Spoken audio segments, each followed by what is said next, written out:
గౌరవనీయులు Balamalli sound పెంచమన్ BRS రాష్ట్ర కార్యవర్గ సభ్యులు జిల్లా పార్టీ అధ్యక్షులు గౌరవనీయులైన ప్రజాప్రతినిధులు మాజీ ప్రజాప్రతినిధులు లక్షలాదిగా తరలివచ్చిన ప్రియతమ కార్యకర్తలు సైకిళ్ల మీద ఎడ్ల బండ్ల మీద పాదయాత్ర పథికులుగా అనేక పద్ధతుల్లో అనేక ప్రాంతాల నుంచి ఈ సభకు విచ్చేసిన ప్రతి ఒక్కరికి పేరు పేరున వందనం శుభాభివందనం. మీ అందరికీ కూడా తెలంగాణ రజతోత్సవ శుభాకాంక్షలు నేను తెలియజేస్తా ఉన్నాను.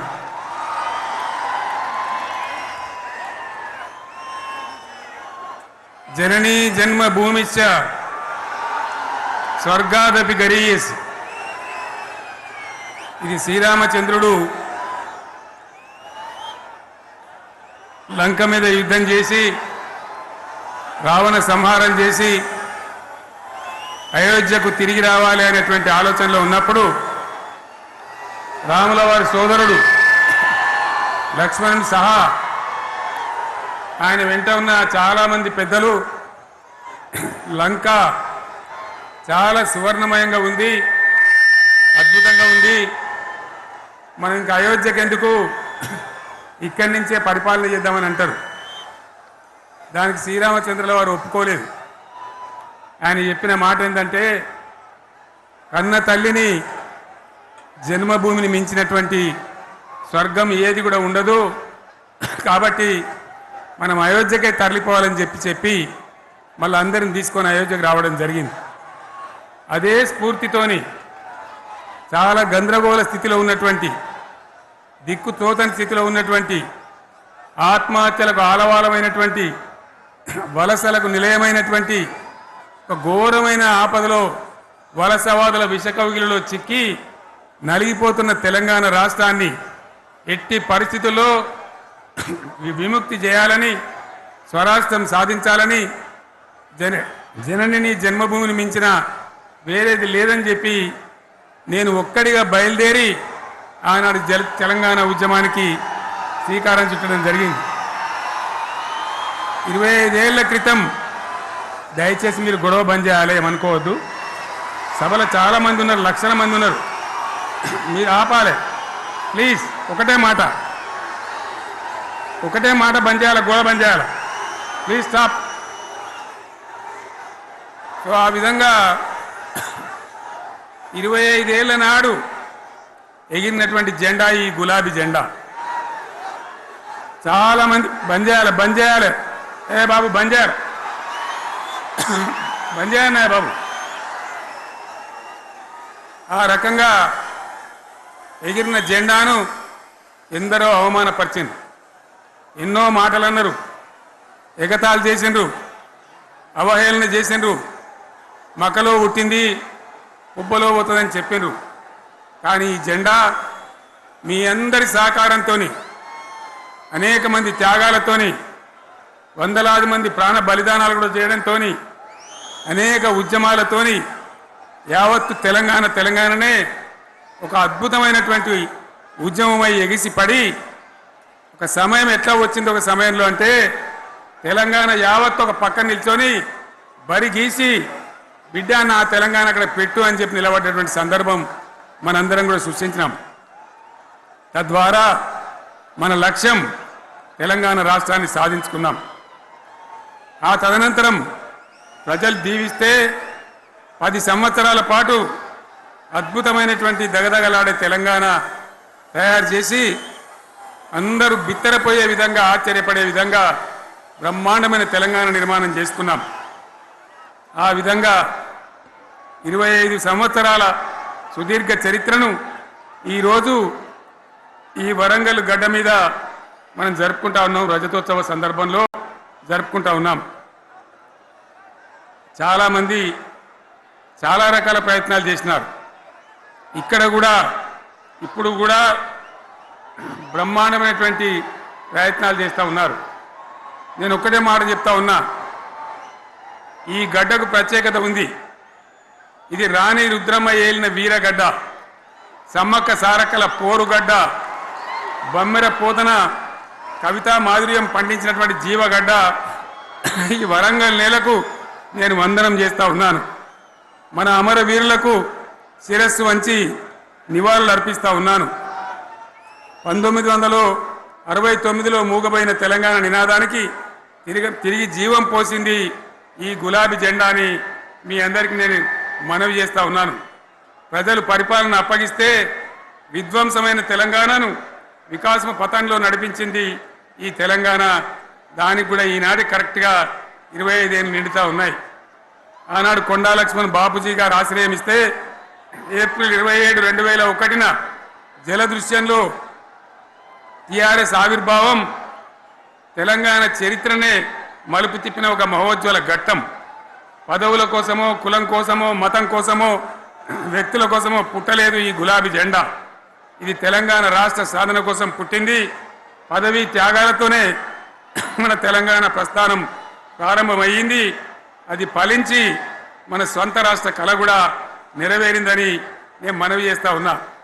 ఆనాటికి అలుముకున్నటువంటి చీకట్లను పారదోలడానికి, ప్రజల్లో విశ్వాసం కల్పించడానికి, ఆత్మవిశ్వాసాన్ని పెంపొందించడానికి నేను ఒక మాట చెప్పిన ఆ రోజు మీ అందరికీ కూడా గుర్తుండాలి. ఉద్యమం నుంచి వెనక్కి మరలితే, ఉద్యమ జెండాను దించితే నన్ను రాళ్లతో కొట్టి చంపండి అని చెప్పి నేను ఉద్యమాన్ని ప్రారంభించిన విషయం మీ అందరికీ కూడా తెలుసు. ఆ తదనంతరం జరిగినటువంటి స్థానిక పంచాయతీ ఎన్నికల్లో, ఆ తదనంతరం జరిగినటువంటి సిద్దిపేట ఉప ఎన్నికలో ప్రజలు బ్రహ్మాండంగా ప్రాణం పోసి ఊపిరిలిదితే అద్భుతంగా ఉద్యమం ముందుకు పురోగమించిన విషయం మనకు తెలుసు. 60 ఏళ్ల సమైక్య పాలనలో తెలంగాణది ఎంత గోస, ఎంత దుఃఖం, ఎంత వేదన, ఎంత హింస, ఎంత అణిచివేత చూసినామో మనందరికీ కూడా బాగా తెలుసు. గోదావరి కృష్ణనీళ్ళు దక్కకుండా తరలిపోతే తల్లి సనుబాలకు నోచని పిల్లల్లాగా తెలంగాణ బిడ్డలు రోధించారు. కరువుల కాటకాలకు గురయ్యారు. అర్ధరాత్రి కరెంట్లు పెట్టబోయి పాములు గుట్టి, తేలు గుట్టి చాలా భయంకరంగా అనాథల్లాగా చనిపోయినారు. ఆ రకంగా జరుగుతూ ఉంటే ఇక్కడ ఉన్నటువంటి ఆనాడు కాంగ్రెస్లో, టీడీపీలో ఉన్నటువంటి నాయకులు పదవుల కోసం పెదవులు మూసిండ్రు తప్ప ఏనాడు నోరు తీసి కొట్టాడలేదు. గులాబీ జెండా ఎగిరేదాకా కనీసం తెలంగాణ సోయిని కూడా ప్రదర్శించలేకపోయినారు. మీ అందరికీ తెలుసు, తెలంగాణ కోసం అవసరమైన ప్రతి సందర్భంలో పదవులు త్యాగం చేసిన వాళ్ళు బీఆర్ఎస్ బిడ్డలు అని చెప్పి నేను గర్వంగా మనవి చేస్తా ఉన్నా. కానీ పదవుల కోసం తెలంగాణను ఆగం చేసిన వాళ్ళు ఆనాడు ఉన్నటువంటి కాంగ్రెస్ నాయకులు అని చెప్పి కూడా నేను మనవి చేస్తా ఉన్నా. చంద్రబాబు నాయుడు ఆనాడు ముఖ్యమంత్రిగా ఉండి ఎంత ఘోరమంటే హైదరాబాద్ నడిబొడ్డున ఉండే తెలంగాణ గడ్డలో ఉండేటువంటి రాజధానిలో మన శాసనసభలో తెలంగాణ పదాన్నే నిషేధించినాడు. తెలంగాణ అనవద్దని స్పీకర్ ద్వారా రూలింగ్ ఇప్పించినారు. ఇదే జిల్లాకు చెందినటువంటి ప్రణయ్ భాస్కర్ గారు ఆ రోజు ఎమ్మెల్యేగా శాసనసభలో తెలంగాణ అంటే అది నేరమైనట్టుగా పరిగణించి తెలంగాణ పదాన్ని నిషేధించేటువంటి ప్రయత్నం చేసినారు. మిత్రులారా, మీకు అందరికీ చరిత్ర తెలుసు. ఆనాడైనా, ఏనాడైనా, ఈవెన్ ఈనాడైనా తెలంగాణకు విలన్ నంబర్ 1 కాంగ్రెస్ పార్టీ అని మనవి చేస్తా ఉన్నా. మనందరికీ కూడా తెలుసు ఆ విషయం. తెలంగాణ హైదరాబాద్ స్టేట్ పేరుతో ఉన్ననాడు ప్రజలు వద్దంటుంటే కూడా బలవంతంగా తెలంగాణను ఆంధ్రాతో కలిపిన వాళ్ళే. ఏందా బాబు, ఏందా పనిలేదా? రెడ్డి ఎవరెవరు పోండి, మీరు మీకేం పని లేదా? ఈ 10 మంది కాదు కదా, సభ అంతా ఉంది కదా, ఉండండి, కామ్ ఉండండి, డిస్టర్బ్ చేయదు మీరు. అట్లా బలవంతంగా ఆనాడు ఆంధ్రలో విలీనం చేసింది కాంగ్రెస్ పార్టీ, జవహర్లాల్ నెహ్రూ. 69లో ఉద్యమం వస్తే 400 మంది తెలంగాణ బిడ్డలను పిట్టల్లాగా కాల్చి చంపింది ఇందిరాగాంధీ ప్రభుత్వం, ఆనాడు ఉన్నటువంటి కాంగ్రెస్ పరిపాలన. మళ్ళీ 2001 నుంచి మనం విజృంభిస్తే నంగనాచిలాగా ఇదే కాంగ్రెస్ వచ్చి మన బలాన్ని మన ఊపును చూసి పొత్తు పెట్టుకొని తెలంగాణ ఇస్తామని నమ్మబలికి మనతో పొత్తు పెట్టుకున్నది కూడా మీరు చూసినారు. మళ్ళా ఎగ్గొట్టే ప్రయత్నం చేసినారు. 14 ఏళ్ళు ఏడిపించినారు. అది మీ అందరికి తెలుసు. వాళ్ళు ఎట్టెట్లా చేస్తూ ఉంటే వాళ్ళ మోసాన్ని కప్పేయడానికి నేను ఇదే జయశంకర్ సార్ కలిసి 36 పార్టీలతోని సమ్మతి లేఖలు తెచ్చినాం. దేశ రాజకీయ వ్యవస్థను మొత్తం ఒప్పించినాం. కాంగ్రెస్ మెడలు వంచినాం. అప్పటికి కూడా ముందుకు రాకపోతే కేంద్ర మంత్రి పదవుల్లో ఉన్నటువంటి మేమందరం ఇక్కడ రాష్ట్రంలో మంత్రులుగా ఉన్నటువంటి మిత్రులు అందరం కూడా రాజీనామాలు వాళ్ళ ముఖాన కొట్టి బయటకు వచ్చి మళ్ళా ఉద్యమ జెండాలు పట్టుకున్నాం. ఆ తర్వాత కూడా కదిలిసి రాకపోతే నేను ప్రాణాలకు తెగించి చివరికి ఆమరణ దీక్షకు పొందుకున్న సంగతి కూడా మీకు తెలుసు. ఆ సందర్భంలో భయపడ్డ కాంగ్రెస్ పార్లమెంట్లో ప్రతిపక్షాలన్నీ కాంగ్రెస్ గొంతు పట్టుకుంటే అప్పుడు దిగివచ్చి తెలంగాణ కోసం ప్రకటన చేసిన విషయం మీకు తెలుసు. మళ్ళీ ప్రకటన వెనక్కి తీసుకొని మళ్ళా వెనుకకు పోయినారు. ఆ తర్వాత సకల జనుల సమ్మె కావచ్చు, సాగర హారాలు కావచ్చు, వంట వార్పులు కావచ్చు, అనేక రూపాలలో విజృంభించి మళ్ళీ భయంకరమైన పోరాటం చేసినాం. మళ్ళీ 3 ఏళ్ల తర్వాత వాళ్లకు రాజకీయ అవసరం ఏర్పడి ఆనాడు వచ్చి మళ్ళీ తెలంగాణ ఇస్తామని ప్రకటించి వాళ్ళకి ఇష్టం లేకపోయినా తెలంగాణ సృష్టించినటువంటి ఆ సుడిగాడుపులుగా తట్టుకోలేమని భయపడి తెలంగాణ ఇచ్చిన విషయం కూడా మీకు తెలుసు. తదనంతరం ప్రజలు మనకు అధికారం ఇచ్చినారు. దాన్ని మనం ఏదో అధికారం అనుభవించడానికి తీసుకోలే, బాధ్యతగా తీసుకున్నాం. ఎంత బ్రహ్మాండంగా పనిచేసినాం. రాష్ట్రాన్ని మన చేతిలో పెడితే ఎక్కడున్న తెలంగాణను ఎక్కడ తీసుకొని పోయినాం. అనేక రంగాలలో please please please please please ఒకటే మాట. ఏ బాబు ఇక్కడ నేను మాట్లాడుతున్నా, అక్కడ మీరు మాట్లాడుతున్నా. మీకు ఏమైనా అర్థం ఉన్నదా? ఏది అర్థం కావాలి ప్రజలకు? ఏం పని లేదావా? ఇదేం పద్ధతి? మీరు పార్టీ కార్యకర్తలేనా? సైలెన్స్ ఉండండి. అంతమంది అన్ని లక్షల మందిలో మీరు 10 మంది ఏంది ఇక్కడ? 10 నిమిషాలు సైలెంట్గా ఉండలేరా? చివరిలో బాగా చెప్తాం, స్లోగా అద్భుతంగా దుంకుదాం, స్టేజ్ ఎత్తు దుంకుదాం. మీరు బాధ్యత చూడాల్సింది ఏంటంటే మీరు అరవడం బంద్ చేయండి. ఇంతమంది ఉన్నారు. ఏం సీఎం పనిలేదా నీకు? మళ్ళీ అందరు ఇళ్ళకి చేరుకోవద్దా? క్షేమంగా పోవద్దా? ఎక్కడెక్కడి నుంచో దూరం నుంచి ఎక్కిన వాళ్ళు ఉన్నారు. 10 నిమిషాలు మీరు సైలెంట్గా ఉండండి. ముందరున్న వాళ్ళు 10 ఏళ్ళ బీఆర్ఎస్ పాలనలో ఎక్కడున్న తెలంగాణ ఎక్కడికి పోయింది? ఎన్ని రంగాలలో ఎన్ని అవార్డులు వచ్చినాయి? ఎన్ని అద్భుతమైన పనులు చేసి చూపెట్టినాం. తెలంగాణ అంటే ఒకప్పుడు వెనుకబడ్డ ప్రాంతం, ఎగతాళి చేయబడ్డ ప్రాంతం, పనికిమాలిన ప్రాంతం అనే పేరు పెట్టిన ప్రాంతం. కానీ ఎన్ని రంగాలు, తలసరి ఆదాయాన్ని బ్రహ్మాండంగా పెంచినాం. 90,000 ఉన్న తలసరి ఆదాయాన్ని 3.5 లక్షల పైచీలకు పెంచుకున్నాం. జిఎస్డిపిని దేశంలో నంబర్ 1 స్థానానికి తీసుకెళ్ళినాం. తెలంగాణలో బ్రహ్మాండంగా పెండింగ్ ప్రాజెక్టులన్నీ కూడా కంప్లీట్ చేసుకున్నాం. కల్వకుర్తి కావచ్చు, నెట్టెంపాడు కావచ్చు, భీమా కావచ్చు, ఎల్లంపల్లి కావచ్చు, మిడిమానేరు కావచ్చు, అక్కడ మేఘాల మీద పనిచేసి దాన్ని అంతా కూడా కంప్లీట్ చేసి ఒక్క పాలమూరు జిల్లాలోనే 10 లక్షల ఎకరాలకు సాగునీళ్ళు ఇచ్చుకున్నాం. బ్రహ్మాండమైనటువంటి ఇరిగేషన్ ప్రాజెక్టు కంప్లీట్ చేసుకున్నాం. 3.5 లక్షల టన్నుల వడ్లు పండించే స్థాయికి తెలంగాణను తీసుకొని పోయినాం. వరంగల్ గడ్డ కోసం, ఇదే జిల్లా కోసం పెండింగ్లో ఉన్న దేవాదుల ప్రాజెక్టును కంప్లీట్ చేసి ఈ గడ్డకు నీళ్లు తెచ్చుకున్నాం. 3 ఏళ్లలో కాళేశ్వరం ప్రాజెక్టు కట్టుకున్నాం. వాగుల మీద, వంకల మీద చెక్ డ్యాములు కట్టుకున్నాం. మిషన్ కాకతీయ పేరు మీద చెరువులన్నిటి పూడికలు తీసుకున్నాం. ఒక అద్భుతమైన తెలంగాణను తయారు చేసుకున్నాం. పడావు భూములన్నీ పంట పొలాలుగా మార్చుకున్నాం. ఆనాడు బీఆర్ఎస్ పాలనలో చెరువుల నిండా జలరాశులు, రైతుల కళ్ళాల నిండా ధాన్య రాశులతోని బ్రహ్మాండంగా తెలంగాణ అద్భుతంగా పురోగమించిన విషయం మీకు తెలుసు. పంజాబ్ను తలదన్నే పంటలు పండించిన విషయం కూడా మీ అందరికీ తెలుసు అని నేను మనవి చేస్తా ఉన్నా. రైతు కష్టమేందో నాకు తెలుసు. నేను స్వయంగా రైతును కాబట్టి రైతాంగాన్ని కడుపులో పెట్టి చూసుకున్నాం. మీ అందరికి ఒక మాట చెప్తా ఉన్నా,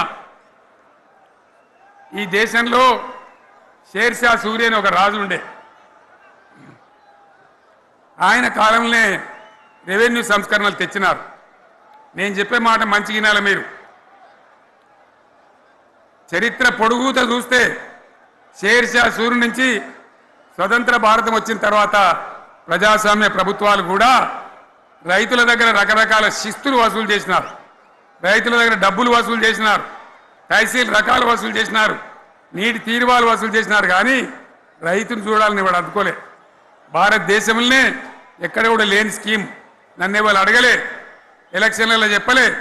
నాకు నేనుగా ఆలోచించి, ప్రభుత్వమే ఆలోచించి రైతు బంధు పథకాన్ని తెచ్చినాం. చాలా బ్రహ్మాండంగా రైతు బంధు పథకాన్ని అమలు చేసినాం. రైతాంగానికి ఎటువంటి కరెంట్ ఇచ్చినాం, ఎంత అద్భుతమైన కరెంట్ ఇచ్చినాం. ఆంధ్ర వలసవాద ముఖ్యమంత్రులు ఏం మాటలు మాట్లాడినారు. తెలంగాణ వస్తే కారు చీకట్లు అవుతాయి, మీకు కరెంటే రాదు, మీకు పంటలు పండియే రాదని చెప్తే వాళ్ళ నోర్లు మోయించేలాగా ఉత్తమమైనటువంటి ట్రాన్స్ఫార్మర్ కాలనటువంటి మోటార్లు కాలనటువంటి నాణ్యమైన కరెంటును 24 గంటలు సప్లై చేసినాం. రైతు ఇంట్లో కూర్చుంటే పొలాల కాడ బోర్లు దుంకినాయి. మీరందరూ కళ్ళారా చూసినారు. నాకంటే ఆ విషయం మీకే ఎక్కువ తెలుసు. అదేవిధంగా రైతులు చనిపోతే 2 ఎకరాలు 3 ఎకరాలు ఉన్న రైతులు ఏముంటుంది, వాళ్ళకి ఆదాయం ఉండదు. వాళ్ళు సస్తే బీఆర్ఎస్ రాకముందు పట్టించుకున్న నాతుడు లేడు. అదే బీఆర్ఎస్ వచ్చిన తర్వాత రైతు బీమా ఇచ్చి వాళ్ళు చనిపోయినాక 8 రోజుల్లోనే వాళ్లకు రైతు బీమా అందే విధంగా ఆనాడు చర్యలు తీసుకున్నాం.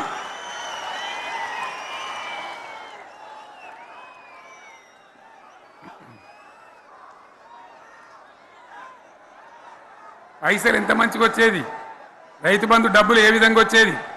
శనుకులు పడుతుంటే చకాచకా వచ్చి బ్యాంకులలో డబ్బులు పడి రైతుల సెల్ ఫోన్లు మోగుతుండే. ఆ విధంగా కడుపులో చల్లగదలకుండా రైతాంగానికి రైతు బంధు పథకాన్ని అమలు చేసుకున్నాం. రకరకాల వ్యక్తులు రకరకాల మాటలు మాట్లాడినారు. జై కిసాన్ జై జవాన్ అన్నారు తప్ప వాళ్ళ సంక్షేమం ఏ ప్రభుత్వం కూడా చూడలేదు. అదేవిధంగా ధాన్యం రైతులు పండిస్తే కొన్ని 100 కోట్ల రూపాయలు ప్రభుత్వానికి నష్టం వచ్చినా ఏ విధంగా ధాన్యం కొన్నామో, ధాన్యం ఎంత బాగా కొన్నామో, వడ్లు కొంటే 3-4 రోజులనే డబ్బులు రైతుల ఖాతాలో ఎట్లా చేసినామో అవన్నీ కూడా యావత్ తెలంగాణ ప్రజానికి తెలుసు.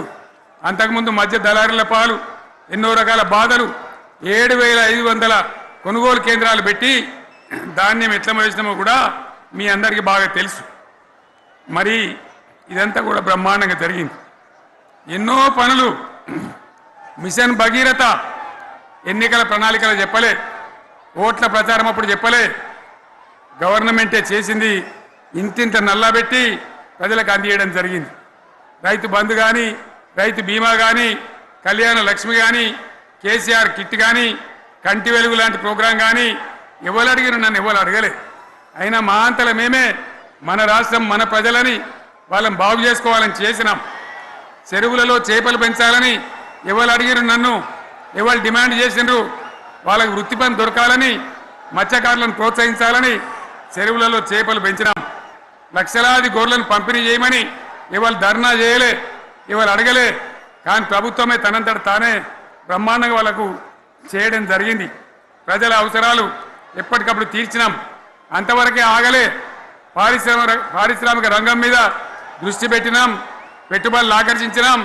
సుమారు 20 నుంచి 25 లక్షల మంది పిల్లలకు ఉద్యోగాలు ఇప్పించే ప్రయత్నం చేసినాం. 40 కోట్లు మాత్రం ఉన్న ఐటీ ఎగుమతులు 2.5 లక్షల కోట్లకు పెంచగలిగినాం. ఐటీ రంగంలో 7 లక్షల మందికి ఉద్యోగాలు కొత్తగా వచ్చినాయి. 1000కి పైగా గురుకులాలు పెట్టినాం. పేద ఇళ్ళ విద్యార్థులకు ఉత్తమమైనటువంటి చదువును అందించినాం. తెలంగాణలో 3 మెడికల్ కాలేజీలు ఉంటే దాన్ని 33 మెడికల్ కాలేజీలు తీసుకొని పోయినాం. ఈ విధంగా అది ఒకటి మాత్రమే కాదు, బీఆర్ఎస్ టైంలో మత కల్లోలం లేదు, కర్ఫ్యూ లేదు, కల్లోలం లేదు, శాంతి భద్రతలన్నీ కూడా బ్రహ్మాండంగా కాపాడి ప్రతి ఒక్కరిని కూడా కాపాడే బాధ్యత తీసుకొని కడుపులో పెట్టుకొని చూసుకున్నాం. ఇవన్నీ కూడా నా డైలాగులు కాదు, నేను చెప్పే స్టోరీలు కాదు. ఇవన్నీ పార్లమెంట్ వేదికగా కేంద్ర ప్రభుత్వం అనేక సందర్భాల్లో వెల్లడించినటువంటి విషయాలు. Reserve bank of India, comptroller general of India వాళ్ళు వెల్లడించినటువంటి అధికారమైనటువంటి లెక్కలని చెప్పి కూడా నేను మీకు మనవి చేస్తా ఉన్నా. ఇవన్నీ జరిగినాయి. ఇప్పుడు నేను చెప్పిందంతా కూడా మీ కళ్ళ ముందరనే జరిగింది. మరి కాంగ్రెస్ వచ్చి ఏడాదిని అర్థమా? మరి ఏం మాయరోగం వచ్చే, ఏం బీమారు వచ్చే, ఏమేమి చెప్పిరి, ఎన్నెన్ని చెప్పిరి? మీకు కావాల్సింది ఇదే కదా, చెప్తా. ఇక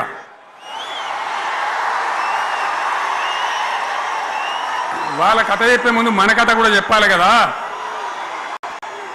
ఏమేం మాటలు మాట్లాడినరు? అరే మళ్ళేం సీఎం పెట్టిరా భయ్, ఏడకెళ్ళి మోపోయినరా మీరు? బుద్ధి లేదా? ఆగు, ఏమైనా లుబాబీ ఆగు. వద్దంటే మళ్ళీ ఏందండి? ఇవాళ రాజశేఖర వాళ్ళు మరి మనోడేనా?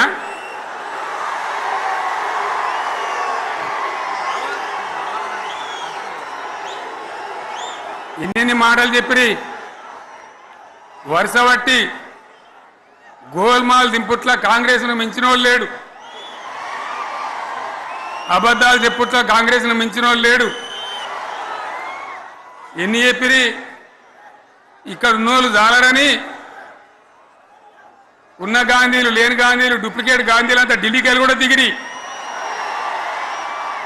చప్పట్లు కొట్టి డాన్సులు చేసిన స్టేజీల మీద. ఒకటి చెప్పిండ్రా? ఏమిత్తాడా కేసీఆర్? రైతు బంధు 10,000 ఇస్తాడు, మేము 15 ఇస్తాం. చెప్పిండ్రా? చెప్పిండ్రా లేదా? చెప్పిండ్రా? ఈచుడు ఇచ్చుడు కాదు, చెప్పిండ్రా? 10,000కు 15,000 ఇస్తామని అన్నారా? కేసీఆర్ పెన్షన్లు 2,000 ఇస్తాడు, మేము 4,000 ఇస్తాం. చెప్పిండ్రా? ఇంకేం చెప్పిండ్రు? కేసీఆర్ ఇంత ఇద్దరుంటే ఒక్కరికే ఇస్తాడు, మేము ముసలోనికి 2 ఇస్తాం. చెప్పిండ్రా? చెప్పిండ్రా లేదా? అన్న మీరు మధ్యన్న వాళ్ళు చెప్తలేరు, చెప్పిండ్రా? ఇవన్నీ కాంగ్రెస్ వాళ్ళు చెప్పిండ్రా? చెప్పిన వాళ్ళు ఒకసారి చేయలేవటారు దయచేసి.